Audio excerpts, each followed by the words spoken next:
Grab the Dr. Pepper. Oh yeah, of course.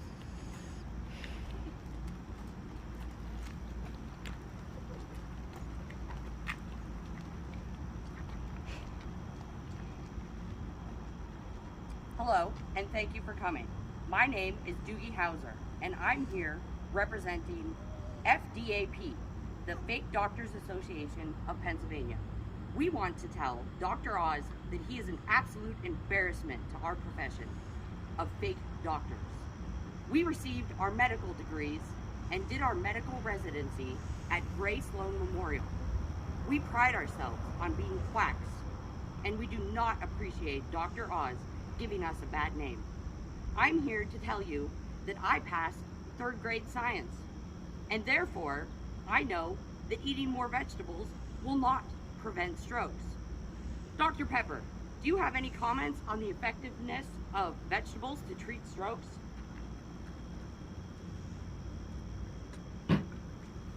Hi, my name is Dr. Pepper, and I'm a real doctor. I swear. I went to medical school at PepsiCo University. It's been a while since I've practiced medicine, but I do know that Dr. Oz's idea about veggies and strokes is a little bit fizzy. I have reviewed my notes, and I have also consulted with Mrs. Frizzle, a well-renowned educator, and I can confirm that a diet of vegetables has nothing to do with preventing a stroke. We all know through various degrees and experiences of field medicine that cardiovascular disease, including stroke, is the leading cause of death in Americans. Everyone knows someone who has been affected by strokes. Approximately every 40 seconds, someone in the U.S. has a stroke. It is more frequent than Dr. Oz's appearance to answer questions from his future constituents.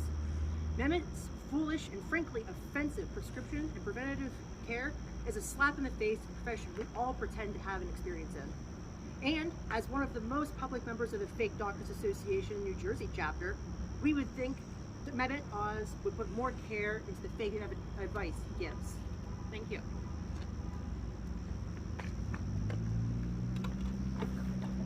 Hi, I'm Dr. House. I'm here with the Soap Opera Division of Fake Doctors of America. I wanted to speak to a serious subject, Dr. Oz, decision on abortion. As a fake doctor, we may not know everything, but we know that a surprise pregnancy can turn a person's life upside down. We know that unwanted pregnancy can mean all kinds of drama, but in real life, it's not always that fun time. Dr. Oz wants to force us, all of us in Pennsylvania, to carry those pregnancies to term, whether it's right for us or our families or our health. Dr. Oz claims to be a physician and an educator. That means when he supports Republican lies about the science of abortion, there are people who listen. That means the damage he could do as a Republican senator, representing us in the post-Roe world, and even worse, because we know he's willing to lie. This is an issue where he's flip-flopped. For example, before he was a politician, he gave an interview about Alabama's 6 weeks abortion ban.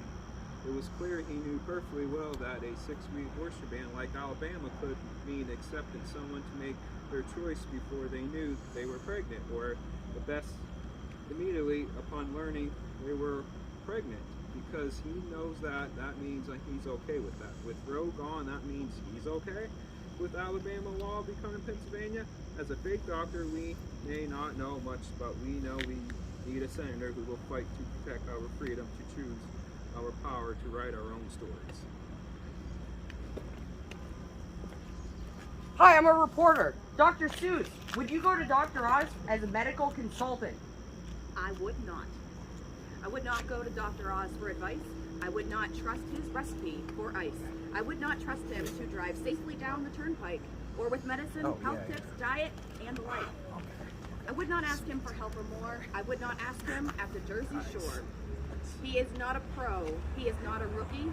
I would rather take advice from Snooki. I checked all Princeton. I've checked with Rutgers. They all agree he is one dumb That's mother- your time. That's your time. Peter, would you like to give any word on this? Well, 2015, a group of nationally prominent physicians called for Dr. Mehmet Oz to be removed from the faculty of University of Columbia's Irving Medical Center due to his disdain for science and evidence-based medicine and, quote, manifested an egregious lack of integrity by promoting quack treatments and cures in the interest of personal financial gain. Dr. Henry Miller, one of the aforementioned physicians, has recently stated that the concerns over Dr. Oz were never about free speech, as Dr. Oz has tried to state previously, but instead, quote, it was about an unethical grifter whose claims and pronouncements were not supported by science and were injurious to consumers in the interest of financial benefit to Oz himself. That constitutes professional misconduct. It should be noted that as of April 2022, Dr. Oz has been quietly scrubbed from the faculty listings of Irving Medical Center. Dr. Mehmet Oz recently commented on the health of his political opponent, Lieutenant Governor John Fetterman, making an inappropriate and unfounded statement regarding his health as pertains to the stroke that Lieutenant Governor suffered in May of this year. Oz made the statement that, quote, Fetterman probably would not have had a stroke if he had ever eaten a vegetable in his life. Oz's senior communications advisor to his senatorial campaign doubled down on this comment, adding, quote, maybe he would not be in a position, Fetterman, of having to lie about it constantly. Another unfounded comment. This is a scurrilous insult hurled at a political opponent over the very serious and well-known cerebrovascular accident John Fetterman suffered during his campaign. One that could have had much more serious, if not fatal, outcomes. What makes this even worse is that Oz is a cardiovascular surgeon, someone who should know quite well how devastating a stroke can be, and that one does not have a stroke because of an imagined failure of diet. This callous and flippant commentary goes against the ideals of patient care and compassion that a physician should observe commenting on the health of others, and certainly goes against our training as doctors. But given his history, why is Dr. Oz's behavior shocking? Well, given his history, it isn't, nor does it surprise us in the medical field. Dr. Oz's professionalism and ethical qualities have long been called into question by his fellow physicians. Real Doctors Against Oz is an organization of Pennsylvania physicians who believe Dr. Oz has forsaken his ethics as a physician and that he is simply not trustworthy. Having, quote, exploited the hopes and fears of his viewers by promoting unproven, ill-advised, and at times potentially dangerous treatments. In this same group, Dr. Valerie Arkush has stated, quote, no real doctor or a decent human being, to be honest, would ever mock a stroke victim recovering from that stroke in the way that Dr. Oz is mocking John Fetterman. It's disgusting.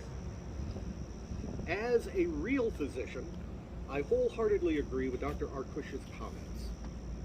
This behavior is unacceptable from the perspectives of professional ethics, the compassionate regard for the ill and injured, and the maintaining of a level of polite decorum. This base behavior exhibits is telling. If he shows such callous disregard for his training in science and medicine, as well as the ethical precepts of his medical training and prior years of experience before he became a talk show huckster and purveyor of fraudulent snake oil, how can he be trusted not to grift the voters of Pennsylvania as a U.S. Senator, given his willingness to pursue profit for his own benefit and over the needs of the citizens?